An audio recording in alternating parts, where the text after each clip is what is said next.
Chapter 5-15, Binduga's Emancipation. Shunaka said, "O immensely fortunate one, O Sutta, since your mind is immersed in Shiva, you are blessed. Having heard this wonderful account, our devotion has increased. Having gone there and having obtained an excellent destination, what did Chanchula do?" "Please tell us that." "O immensely wise one, in particular, what about her husband?" Sutta replied, "On one occasion, she approached Devi Parvati and prostrated herself before her. Overwhelmed with great bliss, she joined her hands together and praised her. Chanchula said, 'O Girija, O Skanda's mother, men always worship you. You are the one who always bestows happiness. You are Shambhu's beloved. You are the form of the Brahman. Vishnu, Brahma, and others serve you. You possess gunas, 61. You are also nirguna. You are the subtle and original Prakriti. Your form is Satchidananda. You are the one who causes creation, preservation, and dissolution. You possess the three gunas. You are the abode of the three divinities, 62. You are the Supreme One who establishes Brahma, Vishnu, and Mahesha." Chanchula, who had already obtained a virtuous end, addressed Maheshi, 63, in this way and stopped. Her shoulders were bent down. Her eyes were full of tears of love. Parvati, loved by Shankara, was filled with compassion for her. Full of great love, the one who loved her devotees spoke to Chanchula.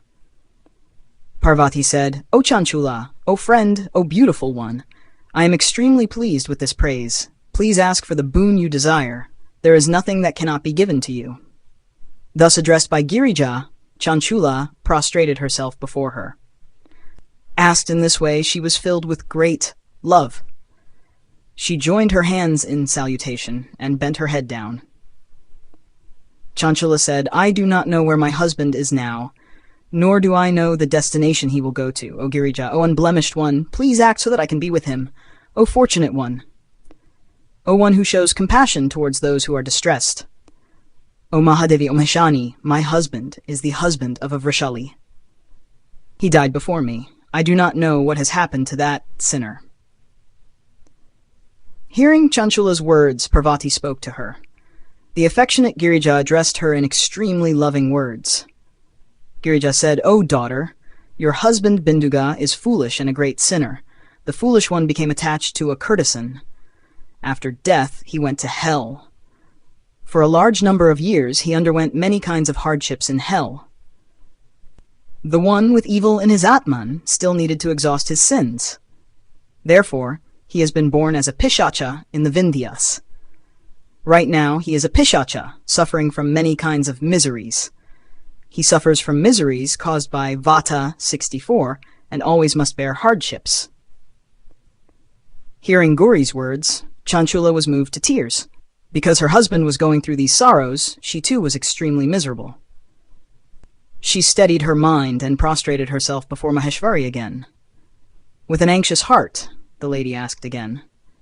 Chanchula said, "O Maheshwari, O Mahadevi, please show me your compassion. Though my husband is a deceiver and has committed wicked deeds, please save him. My husband is wicked, evil in intelligence. O Devi, I bow down before you. Please tell me how he can swiftly attain a virtuous end." Parvati is affectionate towards her devotees. Hearing her words with a pleased mind, she spoke to her friend, Chanchula. Parvati said, "If your husband hears Shiva's supreme and sacred account, he will overcome this hardship and attain a virtuous end." She lovingly heard these words of Gauri, with aksharas like Amrita. She repeatedly joined her hands in salutation and bent her shoulders down. On hearing about his account, her husband would be cleansed of all sins. Therefore she prayed that he might obtain a virtuous end. She repeatedly beseeched Shiva's beloved to ensure this. Maheshi Gauri is affectionate towards her devotees and took pity on her. Hence she summoned Tumbaru, the one who sang about Shiva's account. The daughter of the mountain affectionately addressed the king of the Gandharvas. 65 Girija said, "O Tumbaru, O one loved by Shiva, O fortunate one, do what is in my mind. With her, quickly go to Mount Vindhya. There is an extremely terrible and extremely fearful Pishacha there. With a great deal of affection, listen to his account. I will tell you everything. In a former life, this Pishacha used to be a Brahmana named Binduga. That wicked person used to be the husband of this lady, my friend. He was the husband of a Vrishali. At the time of Sandhya, he did not bathe and perform the other rites of purification. He was angry and foolish in intelligence. He ate what should not be eaten. He hated virtuous people. He took what should not be taken. He was violent and wielded weapons. He ate with his left hand. He oppressed those who were afflicted. He was cruel and set fire to the homes of others. He always associated with Chandalas. 66. He was a great deceiver and enjoyed courtesans.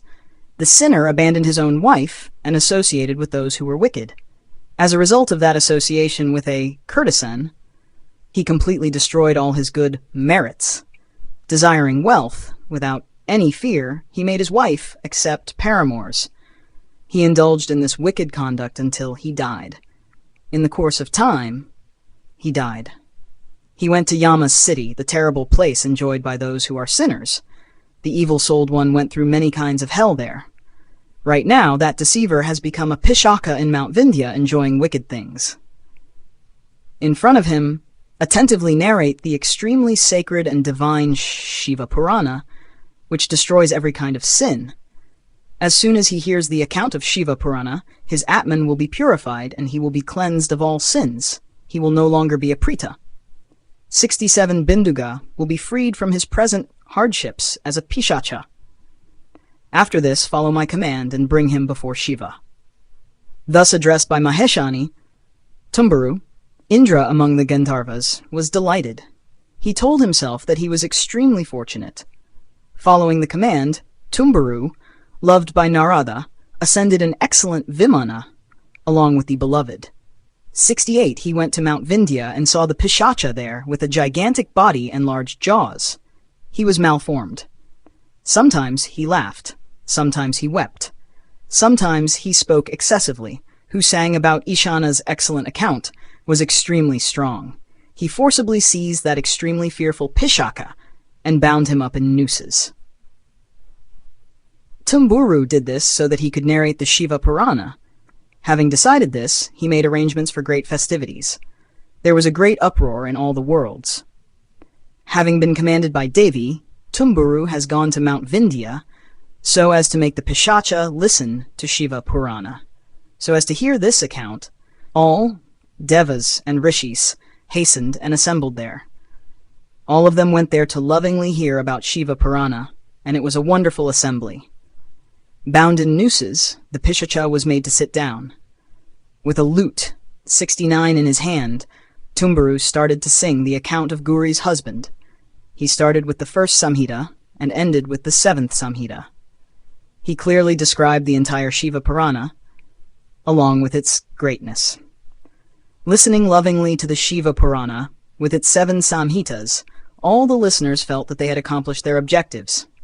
Hearing the extremely sacred account of Shiva Purana, the Pishacha was cleansed of all his sins and gave up his form as a Pishacha. He swiftly assumed a divine form, fair in complexion, and attired in white garments. All his limbs were adorned with dazzling ornaments. He resembled the three-eyed Chandrasekhara, assuming a divine form, along with his own beloved, who already possessed a divine form. He himself sang about the illustrious conduct of Parvati's husband. All Devas and Rishis saw him along with his wife. They were amazed and were filled with great happiness. Hearing about Mahesha's extraordinary account, they achieved their objective and were pleased. Praising Shankara's fame, they returned to their own respective abodes.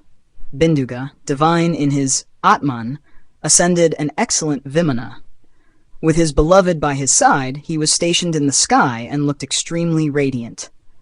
Singing about Mahesha's excellent and agreeable qualities, along with his beloved, and accompanied by Tumburu, he reached Shankara's abode. Mahesha and Parvati welcomed Binduga. He was lovingly made a Gana, and she became Girija's friend. That world is full of supreme bliss.